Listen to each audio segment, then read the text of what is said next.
네, 한판 브리핑 김수민 평론가와 함께합니다.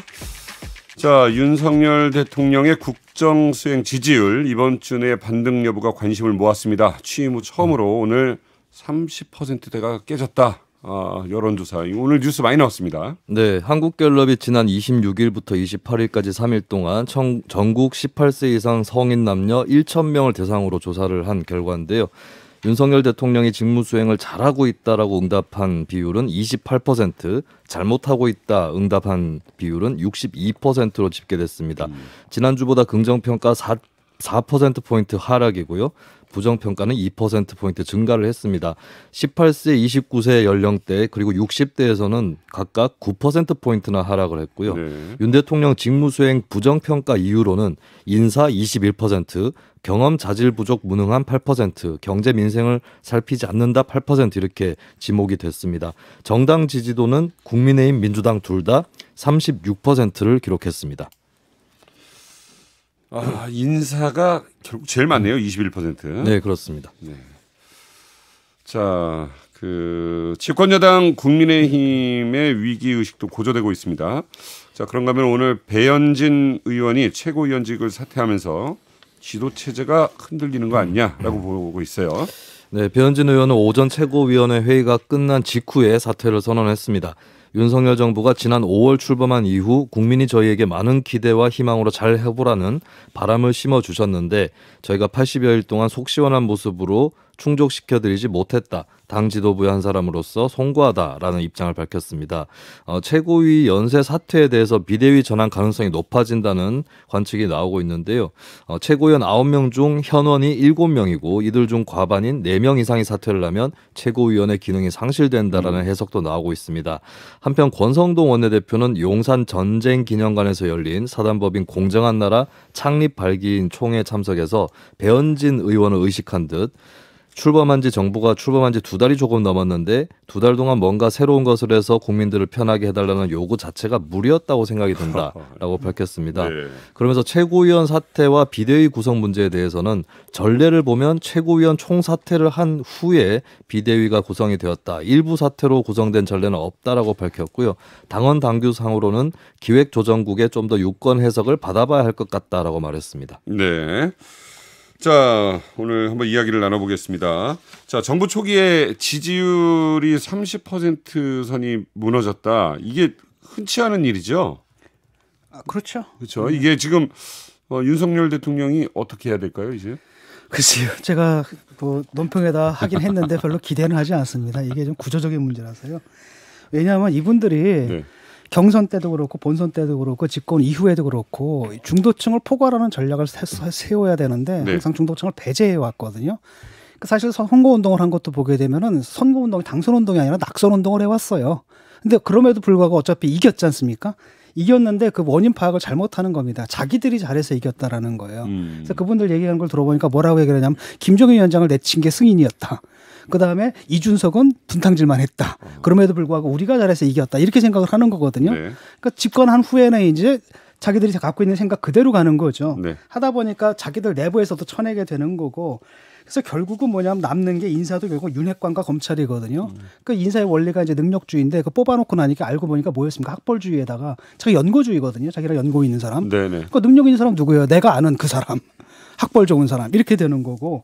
그다음에 이념적으로 굉장히 강성입니다. 이게 거듭나지 않아가지고 그 옛날에 했던 그 줄푸세를 그대로 반복하고 있거든요. 근데 네. 이 상황 속에서 갑자기 부자 감세를 해요. 뭐 종부세 깎아주고 네네. 법인세 깎아주고 이런 국민들이 좀 황당해하는 거죠. 네. 그나마 이제 하나가 법치인데 이게 이제 지난 정권에서 공정을 무너뜨렸잖아요. 네. 그런데 이 법치가 지금은 어떻게 나타나느냐면은 예를 들어가지고 뭐예요 그 대우조선 해양 법치 네. 옛날에 그거거든요. 법질서 세우겠다. 소통이 아니라 일단 때려잡겠다. 이런 식으로 이해가 되니까 당연히 강성들만 남게 되는 네. 거고요. 그 강성들의 숫자가 결국 20%밖에 안 된다는 얘기죠. 네. 서울대 미학과 그리고 독일에서 독서를 전공하신 학벌이 참 좋으신. 네. 자, 어떻게 보십니까? 저는 일단 얼마 전에 종합일보 보도가 자꾸 떠올라요. 그때 윤 대통령이 국민의힘 관계자, 당직자 그리고 대통령실 뭐 이런 분들하고 몇 번 함께 식사하는 자리였다는데 네.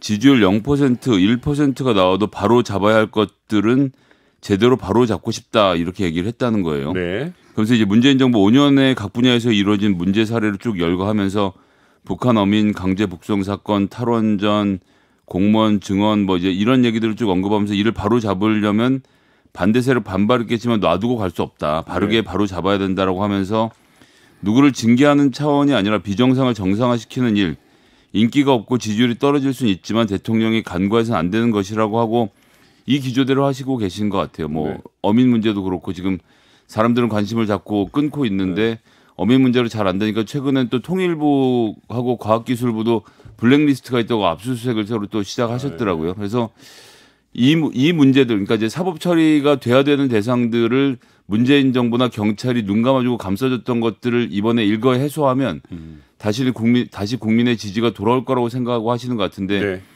지금 물가하고 경기가 나쁘지 않았으면 아마 뭐 대통령님의 계획대로 됐겠지만 상황이 그렇지 않으면 좀 전술적 변화가 필요할 때가 아닌가 싶은데요. 네. 여전히 너무 이 적폐청사 문제 몰두하고 계신 게 아닌가 좀 걱정이 되네요. 네.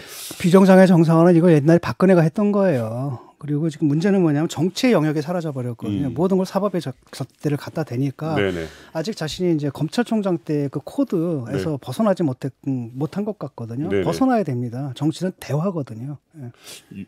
저 요즘 국회에서 그 이렇게 대정부질을 할 때도 그 휴대전화 볼 때 보면 타짜에서 고은이가 이렇게 섰다 쪼는 것처럼 이렇게 휴대전화를 보더라고요, 다들. 네, 그게 영향이 좀 뭐 이거 여론조사에는 요거는 상관이 없겠지만 아무튼 엄청 그것도 굉장히 클 겁니다. 왜냐하면은 네, 그게 거기서 사실은 김수민. 그 젊은 층들은 배신감을 느꼈거든요. 네네. 대통령에게. 아니, 이게 반영이 됐을 수밖에 없는 게 그 네. 문자 메시지 사건이 26일인가요? 화요일에 터졌거든요. 네네. 근데 이 조사가 화수목 이렇게 조사를 했기 때문에 반영은 그 사건에 수 있네요. 예, 여파는 반영이 됐을 거라고 저 보여집니다. 하나만 좀 여쭤볼게요. 네. 평론가. 그 배현진 의원의 사태가 아까 뭐 국민의 당원들께 죄송하다 해서 사퇴라고 했는데 어떻게 보십니까? 진짜 이유는? 네, 지금 뭐 종합적으로 대통령 지지율도 하락을 하고 있고 그리고 배현진 최고위원은 이준석 대표에 대해서 이제 각을 세우고 선을 그어오는 그런 행보를 해왔는데 어떻게 보면 권성동 원내대표 직무대행 체제에 대해서는 지지를 해왔던 거죠. 네네. 근데 권성동 원내대표도 이대로라면 버틸 수 없다. 네. 종합적으로 지도부를 바꿔야 된다. 이렇게 인식이 된 것 같습니다. 네. 자, 다음 이야기로 넘어가 보겠습니다. 자, 8월 2일 출범하게 되는 행정안전부 경찰국의 국장 인사 오늘 발표되었죠? 네, 비경찰대 출신의 경찰국장 임명 가능성이 크다 이런 관측이 이미 나오고 있었는데요. 네. 역시나 비경찰대 출신인 김순호 경찰 국가수사본부 안보수사국장 임명이 됐습니다. 김순호 국장은 전남 광주 출신이고요. 1989년 경장 보안특채로 경찰에 입직을 했습니다. 네. 현재는 윤희근 경찰청장 후보자 인사청문회 준비단장을 맡고 있기도 합니다. 이제 이 경찰국 산하에는 과가 3개가 있는데 네. 나머지 인선을 마무리하고 8월 1일에 인선의 최종안을 발표를 할 계획이고요. 3개 과 중에서 총괄지원과장만 행안부에서 맡고 인사지원과 자치경찰지원과는 경찰대와 비경찰대 출신을 골고루 임명한다는 것이 이상민 행안부 장관의 계획입니다. 네, 이상민 장관의 경찰국 운영 방침 인사에서 좀 엿보이는 부분이 있다면요? 일단 비경찰대 출신을 임명했지 않습니까? 네. 그런데 사실 그 경찰 내에서 이 경찰대 출신들에 대한 불만도 상당히 높거든요. 그들이 인사권을 독점을 하고 있고 기득권 체제를 유지하고 있다. 네. 그리고 사실 이번에 경찰국 사태의 바탕에도 그런 인사권을 둘러싼 싸움이 좀 있거든요. 그래서 아마 그걸 이제 파악하고 그렇게 나가려고 하는 것 같아서 네. 저는 이 방향 자체는 나쁘지 않다고 봐요. 근데 다만 이제 쓸데없는 말들을 좀 많이 하시잖아요, 이분이. 예를 들어가지고 아니 뭐 경찰대에 나왔다고 갑자기 뭐 경이야 이런 거는 육사 나왔다고 육사 나왔다는 이유로 그냥 소일 달아줘 뭐 이런 네. 거랑 좀 비슷한 논리잖아요. 네, 네, 네. 그래서 그런 차원이 아니라 좀 합리적인 해법을 내는 쪽으로 좀 갔으면 좋겠습니다. 네. 그러니까 뭐 그런 거 있잖아요. 검사들 이렇게 누구 올라오면 몇 기래? 그러면 뭐 연설 몇 기 하는 것처럼 그냥 당연히 그냥 뭐 몇 기야 그러면 경찰대 출신이라고 좀 생각을 했던 것 같아요. 근데 이게 이제 문제는 뭐냐면 이제 경찰대 출신들이 보통 현장을 안 거쳐가지고 현장은 잘 모르고 위에서 이제 상층에만 있는 거거든요. 네. 그래서 그 부분들이 이제 일선 경찰들에게는 굉장히 큰 불만이었고요. 예, 예. 그걸 해소하는 것은 굉장히 중요한 부분이라고 봐요. 그러니까 이제 소방도 그렇고 경찰도 그렇고 현직에서 일하는 것이 포인트가 많이 쌓여서 승진이 되는 구조가 만들어지면 사실은 누구나 다 올라갈 수 있는 구조가 되는데 지금 진 작가님 지적하신 것처럼 서류상으로 잘해서 승진이 더 잘 되는 구조가 되니까 경찰대가 자꾸 윗자리를 독식하게 되는 구조. 그러니까 이게 아이러니인데요. 문재인 정부 때는 검찰 개혁하려고 특수부들 밀어내고 그 자리 형사부 공판부로 채워넣었던 것처럼 지금의 윤석열 정부에서는 경찰 개혁하겠다고 경찰들을 밀어내고 있는데 이거 자체는 저는 그 안에서의 권력을 좀 갈아준다는 의미에서는 좀 긍정적으로 보는데 네네네. 예, 뭐 구체적인 인사에 대해서 제가 아는 바가 없기 때문에 좀 더 지켜보고 말씀드리겠습니다. 경찰대 출신은 경찰대 출신대로 뭐 인정을 해주고 근데 적어도 현장에서 밑에서 정말 고생하면서 노하우를 쌓아온 이런 분들이 높은 네. 자리까지 갈 수 있는 이런 구조는 마련이 되어야 그러니까 되는 이제 거죠. 그 구조는 인사 평점 제도를 개혁해야 되는 것으로 알고 있고 네네. 경찰대가 아닌 분들이 많이 들어와서 그 인사 평점 제도를 바꾸는 것 이런 것들이 또 경찰 평점 개혁에 제도 자체도 이제 경찰대 출신들이 잡고 그러니까요. 있으니까. 네. 옛날에 군대도 그랬었네요. 그러고 보니까 옛날 뭐 육사, 3사관이 있었고 무시하고. 뭐 있었고 뭐 그런 것 좀 있었고. 예. 그런가 하면은 뭐 이거는 언뜻 여쭤보세요. 윤석열 대통령께서 파출소를 가셨어요? 네. 어떻게 보세요? 그 이제 경찰들하고의 사이가 자꾸 벌어지는 것에 대해서 좀 걱정이 돼서 아마 그렇게 하신 것 같습니다. 근데 제가 그걸 재밌게 본 것은 이제 파출소 가서 본인 대학 시절 학창 시절을 떠올리시면서 예, 신촌인데 연희에서 좀 거리가 있잖아요. 근데 이제 서울대 다니신 분이니까 2호선 타고 가면 신촌역쯤 내려서 이제 한 잔 더 하시면서 이렇게 서울대 앞에는 좀 없거든. 예. 순대 거기까지 순대까지 뭐 먹을 게 없으니까 그래서 와서 술이 좀 돼서 이 파출소에 그런 사람들이 많이 왔다는 추억 그리고 여기서 좀 더 된 사람들은 서대문 경찰서까지 끌려가기도 했다 이런 말씀들 하시는 거 들으면서 야, 참 술과 관련된 에피소드가 많으신 분이구나. 아니 좋은 얘기도 많이 했는데 그것만 좀 나와서 그런 거예요. 예. 그러니까 애초에 커뮤니케이션이 실패한 거예요. 이런 명분을 내세우고 적당히 들어갔으면 좋은데 거의 각을 세우든지 니들이 우리한테 대들어 이런 식으로 진압 기조로 갔기 때문에 이제 삐쳐 있거든요. 경찰들이. 그러다 네네. 보니까 이 방문하게 되면은 경찰들이 좋은 소리 하겠습니까? 앞에서 웃겠지만 뒤에서는 뭐 좀 그렇겠죠. 김수민 평론가가 네. 그 신촌에서 학교 나오시지 않았어요? 어떻게 하셨나요? 파출소 가보셨습니까? 저는 갈 일은 없었습니다. 제보를 받겠습니다. 깔끔하게 맞았습니다. 예, 알겠습니다. 자, 다음 이야기 가보겠습니다. 가기 전에 이것 좀 한번 소개해드릴게요. 배현진 의원이 물러난 뒤 국민의힘 미래, 진중권, 김성애 두 분의 예측 뭐 듣고 싶다고 7433님 해주셨습니다. 이게 짧게. 뭐냐면 김종인 위원장이 그 말을 말씀하셨지 않습니까? 뭐냐면 지금 안 된다. 지도 체제를 세워야 된다. 라는 거거든요. 네. 근데 그게 사실 맞아요. 왜냐하면은 이준석 대표의 미래가 좀 불투명하거든요. 오늘도 막 기사 막 나오지 않습니까? 네네. 뭐 뭐를 먹었느니 마느니 라고 해가지고 사실 이게 불기소가 나온다 하더라도 정치적 타격이 크거든요. 네. 라고 했다면 그다음에 권성동 원내대표 체제 이분은 사실은 계속 사고를 계속 쳐왔거든요. 쓸데없는 발언으로 사고 치고 그다음에 그 이상한 거 검수완박법인가? 그거 합의해줘가지고 또 사고 치고 그래서 이게 리더십이 좀 문제가 많은 분이거든요. 그다음에 결국 문자 가지고 또 대형 사고 쳤단 말이죠. 이렇기 때문에 아예 이럴 바에 싹 쓸고 다시 하자라는 건데 이게 사실은 법률상으로 힘들 거예요. 왜냐하면 이게 사고가 아니라 거리가 아니라 사고로 지금 법률적으로 처리가 됐기 때문에 이 상태에서 전당대회를 열거나 이러면 이게 불법이 될 수가 있거든요. 네네. 그렇기 때문에 이게 사실상 이렇게 가는 게 지금 맞는데 합리적인데 그렇게 갈 수 있는 길은 없고 네. 대통령도 아마 그 권성동 직무대행 체제에다 힘을 좀 실어주고 있거든요. 네, 그런 상황에서 알겠습니다. 이게 상황에 변화가 있을 것 같지는 않아요. 어딘가에서 만나서 한 이틀 동안 수고하셨죠라고 말씀을 하셨다고 하던데요? 기내에서 울산 가는 비행기? 울산 내려가는 비행기 안에서 그동안 뭐 이틀간 고생 많으셨겠습니다. 어떤 했는데 의미예요? 김수민 평론가는 거기에 네. 대해서 네, 제가 뭐 지난 다른 방송에서도 네. 얘기를 했기 때문에 여기서도 뭐 할 수 있을 것 같은데요. 며칠간 수고했다라는 것은 이제 그만 수고해라는 뜻이 될 수도 있습니다. 그러니까 뭐 확정 지을 수는 근데 이제 없겠지만. 공교로운 점은 그렇게 얘기가 되고 나서 어제 저녁에 보수 언론에서 대통령실 반로에서 네. 비대위 구성으로의 제안이 나왔고 오늘 아침에 배현진 의원이 선도적으로 나와서 이제 네. 과반수를 무너뜨리면 2012년에 과반수가 무너져서 비대위로 갔던 전례가 있다라고 합니다. 그래서 몇 명이 사퇴를 거부한다고 하더라도 비대위로 넘어갈 수 있는 이런 정치 싸움이 좀 벌어지는 것이 네. 아닌가 좀 관측이 되네요. 좋습니다. 자, 최영수 에스더님, 남희성님 오랜만입니다. 정치가 개콘이라서 섭외됐나 봐요. DK 윤아빠님 목소리 좋습니다. 맛있는 커피님 감사합니다. 작년에도 들으셨다고요. 1년에 한 번씩 뵀는데 휴가 자주 가게 되면 제가 또 나타날 수 있을 것 같습니다. 이분들에게 커피 쿠폰 선물로 드리겠습니다. 자, 다음 이야기 가보겠습니다. 김진표 국회의장은 지난 재헌절 기념사에서도 개헌에 필요성을 강조했습니다. 근래 들어서는 헌법의 내용뿐 아니라 헌법 개정이 쉬운 연성 헌법을 언급했습니다. 네, 헌법은 고치기 쉬운가 어려운가에 따라서 연성 헌법과 경성 헌법으로 구분이 되는데요. 네. 한국 같은 경우는 발의는 국회의원 제적 과반수 또는 대통령 발의가 있어야 되고 통과는 국회 제적의원 3분의 2 이상의 찬성으로 의결을 해야 되며 네. 마무리는 또 국회의원 선거권자 과반수의 투표를 해서 이제 국민 투표를 하는 거죠. 투표자 과반수의 찬성을 거쳐야 됩니다. 그래서 경성 헌법으로 분류가 되는데 실제로 1987년 이후에 단 한 번도 개헌한 적이 없기 때문에 네. 개헌을 하기 힘든 헌법이라는 게 입증이 됐었죠.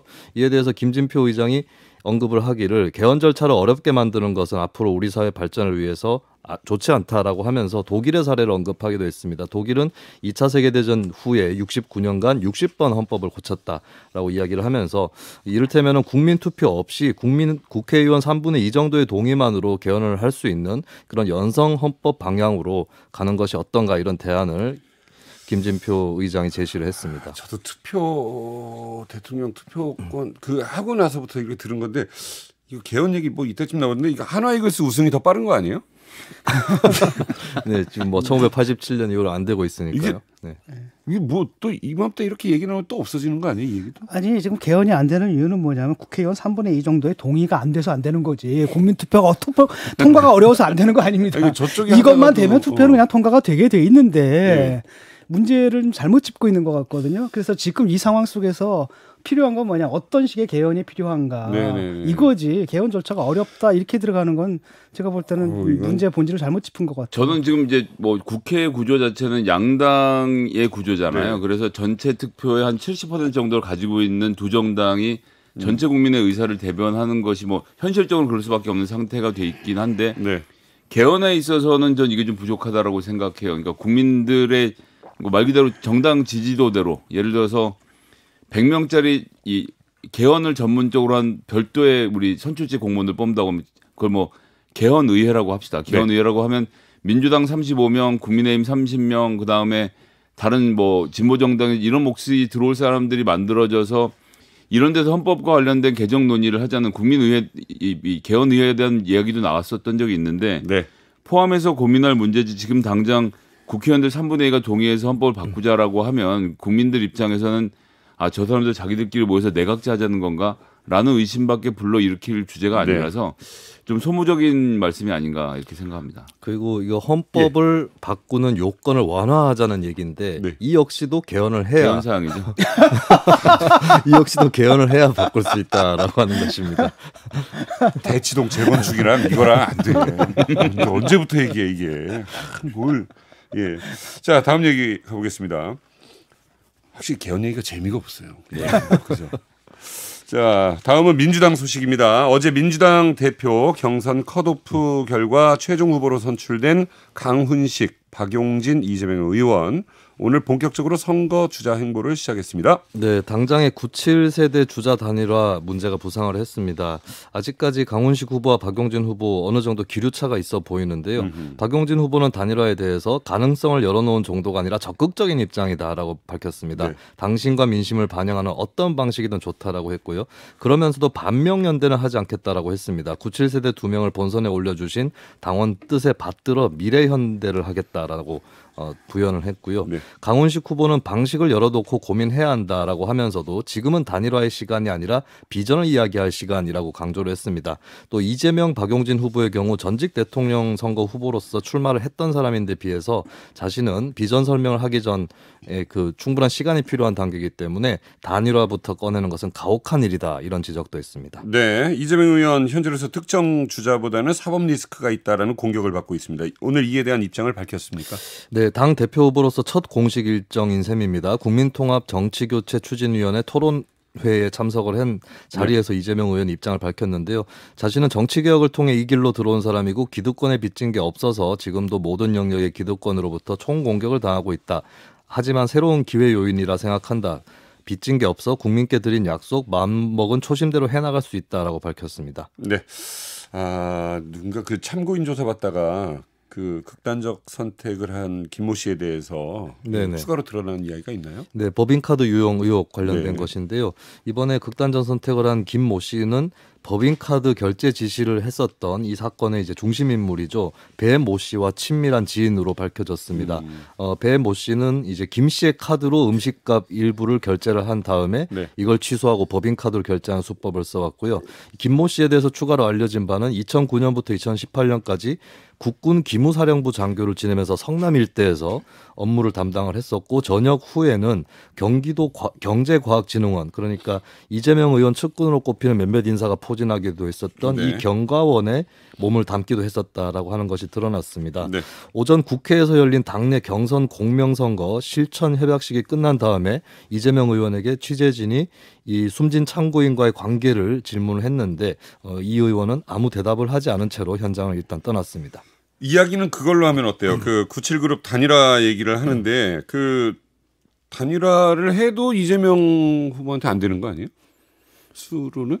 현재로서의 여론조사는 그렇고요. 이제 네네네. 후보가 뽑혔으니까 뽑힌 상태에서 다시 한번 여론조사를 해서 예를 들어서 박용진 의원이 한 30 나오고 네. 이재명 의원이 한 45 나오고 이런 박용진 의원이 한번 뒤집어 볼 수 있지 않겠냐 뭐 이런 기세를 올리는 경우에는 가능한데 네.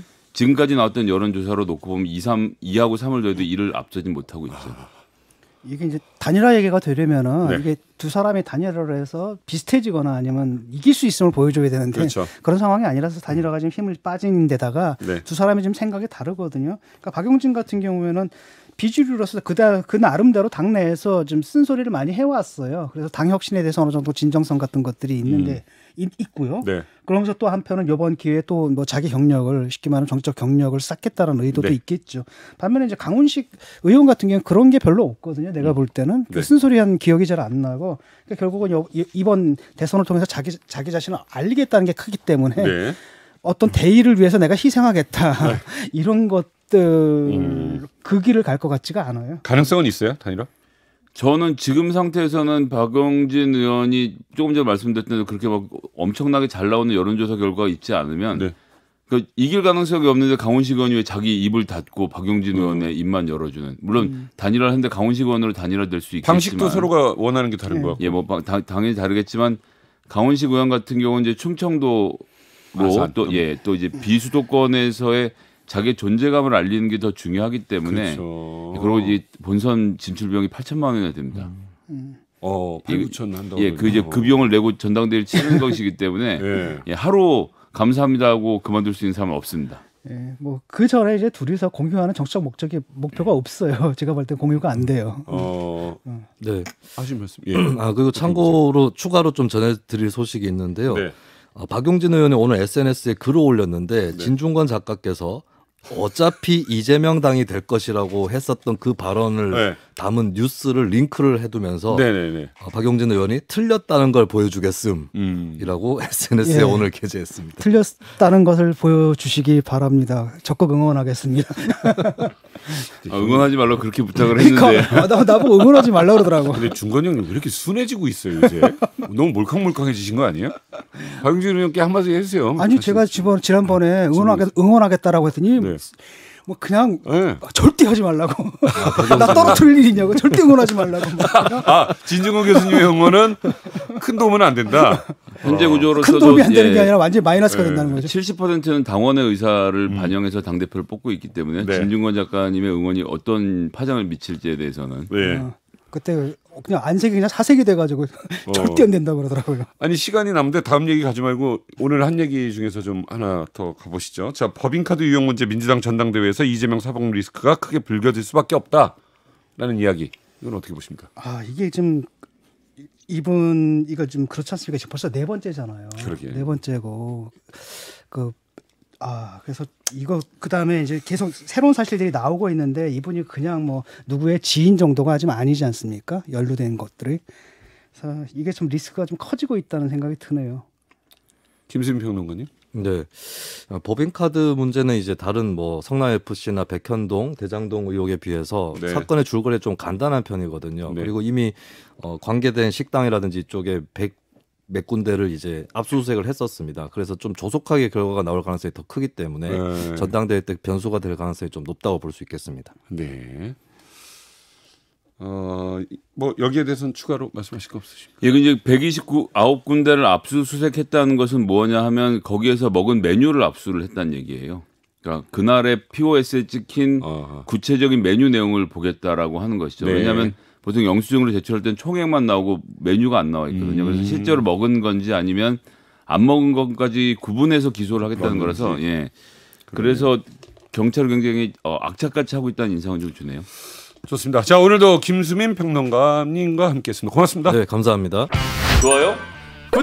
알림 설정.